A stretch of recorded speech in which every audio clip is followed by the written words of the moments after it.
Hello and welcome to the Mod Garage, a place where mods for Payday 2 are tried, tested, and tantalizingly trialed for your convenience. In this episode... wait, what? What do you mean BLT got an update that breaks mods? So yeah, Overkill finally got around to implementing Lua JIT, which apparently makes the game load Lua files faster as far as I understand it, and should increase performance a bit for everyone. Because of this, a lot of mods that I was going to show you have either broken, or aren't updated to support BLT2, which apparently is really easy to do. It also comes with a new download manager, neither of which supports controllers. Cheers Wilkinson. So here's a collection of mods hastily pulled from a list of mods that I know work, and from episodes that I was going to do in the future. Anyway, today I'm going to show off a new weapon, a way of keeping cheaters out of your game, and a HUD mod that should make some of you out there a little bit nostalgic. As usual, unless I say otherwise, expect all the mods listed here to be compatible with both BLT2 and BLT for Linux, and I'll let you know if the mod in question requires additional tools like Beardlib if it uses mod overrides, or if it isn't compatible for the 5 people who want Raid World War II on Linux. With that out of the way, let's make our way into the garage for the somewhat delayed showcase.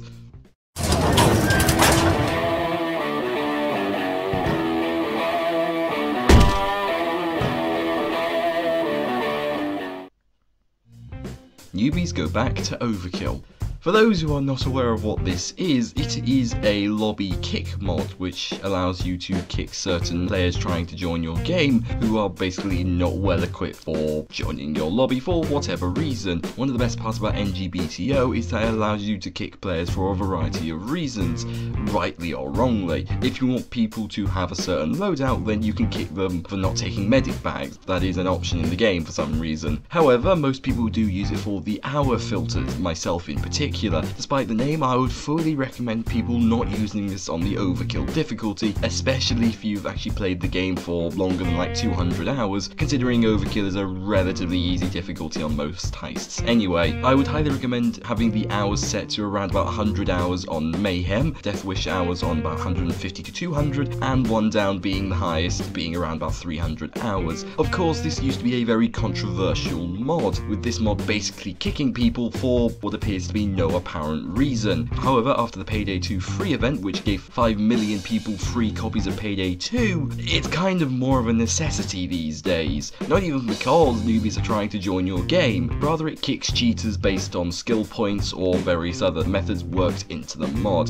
It also allows you to see what people have in their skill trees if you want. Again, I only normally use this because I don't want people who have less than 80 hours joining my Mayhem lobbies, because Mayhem is where I consider to be the cutoff point for when you need to be good at Payday 2 to join my lobby. As harsh as that sounds, I'm sticking with this logic. Lobby Inspect.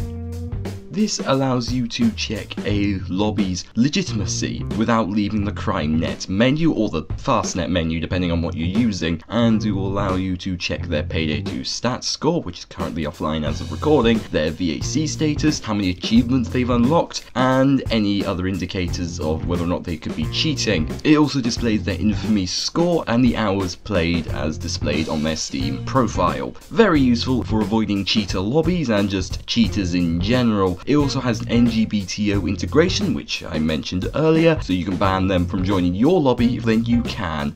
Payday the Heist HUD Reborn. You know when I said people would get a bit nostalgic? Well, this is that part. For those who have never played Payday the Heist, well, you didn't miss much. A worse version of Payday 2, really. Though, to be fair, I'm not very good at Payday the Heist anyway, so...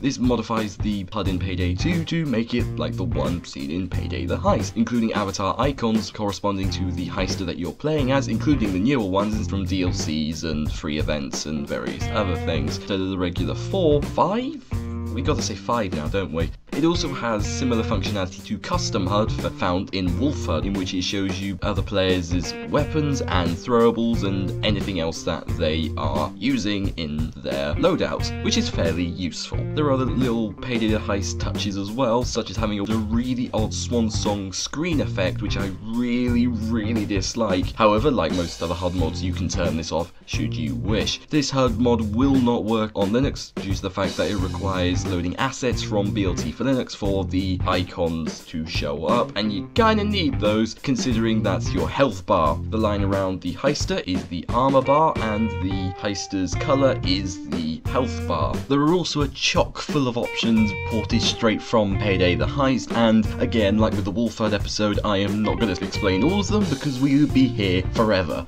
So let's move on, shall we? McCree's Revolver. Well, I needed something to fill up the 5 mod quota, so here's McCree's Revolver from Overwatch.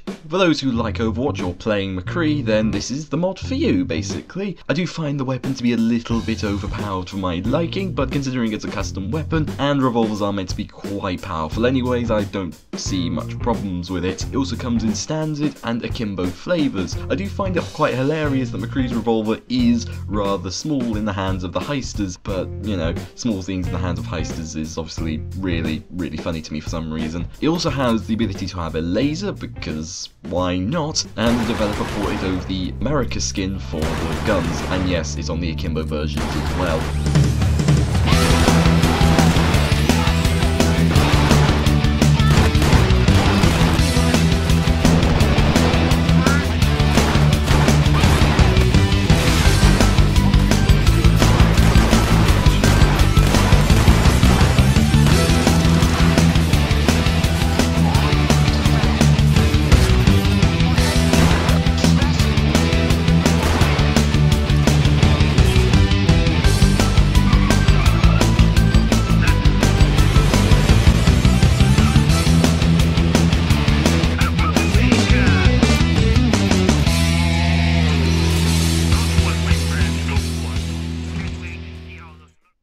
Clean UI mod.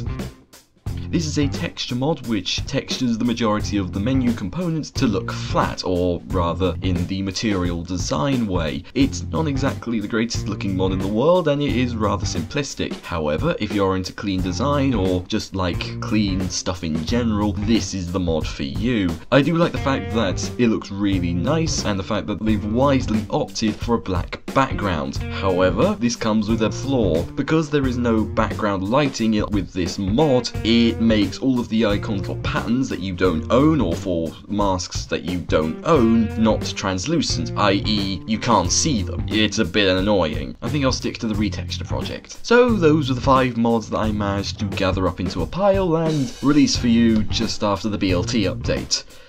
Got another update, didn't it? Let's hope it doesn't break anything. Happy installing, and thank you very much for watching.